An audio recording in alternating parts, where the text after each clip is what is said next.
नमस्कार। आज हम लोग टोसिस के ऊपर बात करने वाले हैं। टोसिस यानी कि पलक गिर जाना। तो कई बार क्या होता है कि आप देखेंगे कि धीरे धीरे पलक नीचे गिर रही है या एकदम से भी पलक नीचे गिर रही है। तो यह फ्रेंड्स कई कारणों से हो सकता है। हो सकता है कि किसी की आयु बढ़ रही हो तो पलक कमजोर होकर नीचे गिर रही हो। किसी बच्चे में जन्म से ही यानी कि जेनेटिकली भी ऐसा सब हो सकता है। दूसरा, मांसपेशियां अगर कुछ कमजोर हो जाएं जो कि पलक को ऊपर उठाती है, इसको हम लीवेटर बोलते हैं, तो उसके कारण से भी ऐसा हो सकता है। या जो नस इनर्वेट करती है लीवेटर को, वो अगर डैमेज हो जाए या उसका अगर पैरालिसिस हो जाए तो भी ऐसा हो सकता है।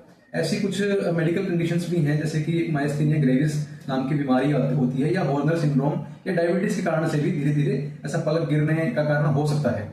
कभी कभी क्या होता है कि कुछ किया है या कभी कभी कैटरेक्ट सर्जरी का कॉम्प्लिकेशंस में भी ऐसा बताया गया है या ऐसे कुछ पेशेंट्स में देखा गया है। या कभी कभी डायरेक्टली इंजरी हो जाए, ब्रेन में इंजरी हो जाए जो नर्व्स को इनर्वेट करती है, या इंजरी मसल्स में हो जाए लिवेटर में, तो भी ऐसा हो सकता है।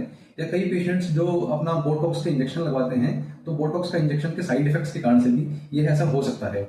इसके अलावा अगर हम लोग देखें तो कुछ ऐसे पेशेंट्स भी पाए गए हैं जो कि लंबे समय तक कॉन्टेक्ट लेंस का उपयोग किए हैं, उनमें भी ऐसा सब देखा गया है। या फिर डायरेक्टली कोई ब्रेन ट्यूमर हो जो उस नर्व को इनर्वेट करती है, उसको प्रेस कर रहा हो, या आईलिड में ही कोई ऐसा कोई ट्यूमर हो, तो उसके कारण से भी पलक गिरना ऐसा हो सकता है। इसके लिए हमें तुरंत अपना डॉक्टर से संपर्क करना चाहिए।